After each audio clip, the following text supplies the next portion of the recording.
কি হয়েছে?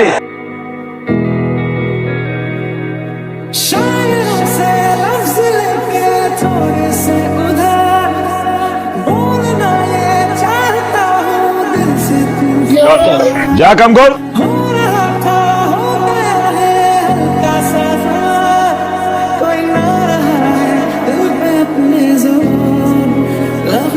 গাড়িটা আবার নষ্ট হয়ে গেল।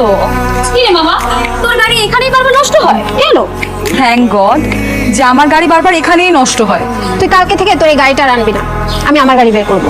তোর গাড়ি এনেও কোনো লাভ হবে না, কারণ তোর গাড়ি এখানে এসেই নষ্ট হবে। মামা তুই কি কিছু খাইছিস? উল্টো পাল্টা কি বলিস? খাই নাই, পড়ছি, প্রেমে পড়ছি দোস্ত। আমি বুঝলাম না, ভার্সিটি এত হ্যান্ডসাম ছেলে থাকতে ওই মেকানিকের প্রেমে তুই কেমনে পড়লি? কেন ওই মেকানিক হ্যান্ডসাম না?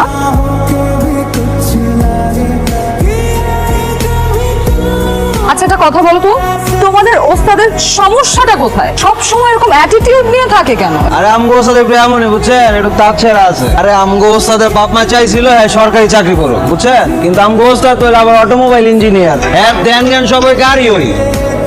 তাই নাকি? তা তোমাদের ওস্তাদ প্রেম টেম করে না?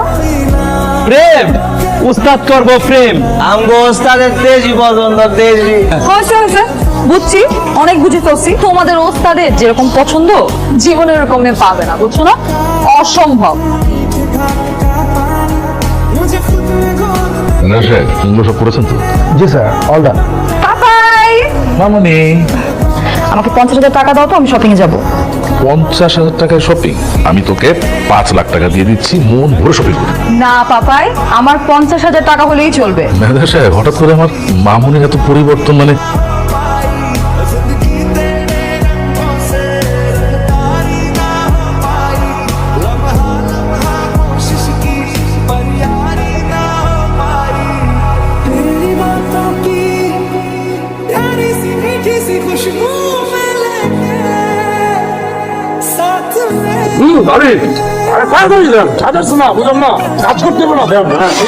আপনি না গ্যারেজের মিস্ত্রি না হয়ে কোনো গুন্ডা পান্ডা হলে ভালো হতো।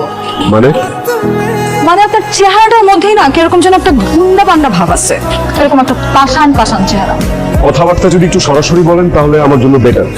দেখেন, আমি ছোটবেলা থেকে খুবই স্ট্রেট ফরওয়ার্ড, একদম টু দ্য পয়েন্ট কথা বলি। আমার আপনাকে ভালো লেগে গেছে, আমি আপনাকে ভালোবেসে ফেলেছি। ওস্তাদ মানে না ওস্তাদ, জিতবেন আপনি, জিতবেন। দেখো আকাশটা ভীষণ মন খারাপ আমার মুখে। তোমার আবার কি হয়েছে? বাসায় কিছু হয়েছে? বিয়ে করতে ইচ্ছা করছে, বউ সাজতে ইচ্ছা করছে। চলো না আমরা বিয়ে করে ফেলি। কি বিয়ে? বিয়ে কি বললে হয়ে যায় নাকি? বিয়ের একটা প্রিপারেশন লাগে না? ভালোবাসো আমাকে? তাহলে চল। বিয়ে করতে? না, আগে তোমার হিরোর কাছে যাই, দেখি কি বলে তারপর। চল। আরে এটা আবার তুই কি বলছিস?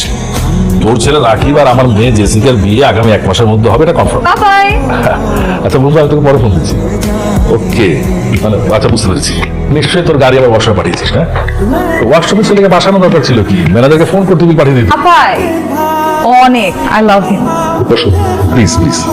কি করো তুমি? আমি একটা ওয়ার্কশপ চালাই। ও আচ্ছা আচ্ছা, মানে জেসিকা যেখান থেকে গাড়ি রিপেয়ারিং করে ওটা তোমারই ওয়ার্কশপ? জি। পাপাই জানো, ও অটোমোবাইল ইঞ্জিনিয়ার আর নিজের চেষ্টায় ওই ওয়ার্কশপটা স্টাবলিশ করেছে। অনেক হার্ড ওয়ার্কিং ছিল বাবা। ওকে কি এভাবে বসিয়ে রাখবি? কিছু খেতে দিবি না? খাবার নিয়ে এটা জিনিস কি জানো ম্যানেজার, ফকিন্নির ছেলেদের না মাথায় তুলতে হয় না। আমি আসি। যাও, তবে একটা কথা মনে রেখো, এ যাওয়ায় যেন শেষ যাওয়া হয়, কারণ আমি চাই না যে তোমার ছায়াও কোনোদিন আমার মেয়ের উপর এসে পড়বে। যা, জেসিকা যেন বাড়ি থেকে এক পা বেরোতে না পারে, আর আগামীকালকের মধ্যে বিয়ের আয়োজন শুরু কর।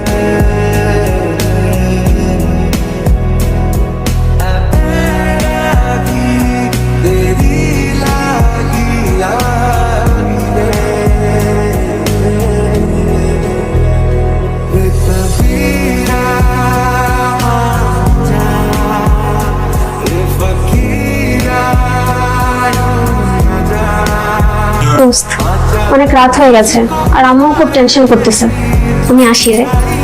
দোস্ত তুই এখন অনেকের সঙ্গে গিয়ে দেখা করবি আর ওকে গিয়ে বলবি যে আমি বাসা থেকে পালায় যাব। ও যেন যেভাবেই হোক ভোরবেলা আমার জন্য হাইওয়ে রোডে অপেক্ষা করে।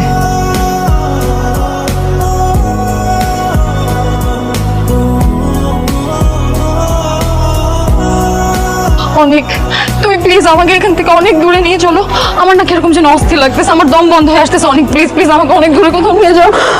অনেক, পাপা এখানে এতক্ষণে জেনে গেছে বুঝছো, আমরা এখান থেকে যাই তাড়াতাড়ি। ना मारेगी दीवानगी मेरी, ना मारेगी आवारगी मेरी। কি হলো, তুমি এইভাবে গাড়ি চালাচ্ছ কেন? জেসিকা, জেসিকা কি হচ্ছে আমি বুঝতে পারছি না। জেসিকা গাড়ির ব্রেক তো কাজ করছে না। तेरी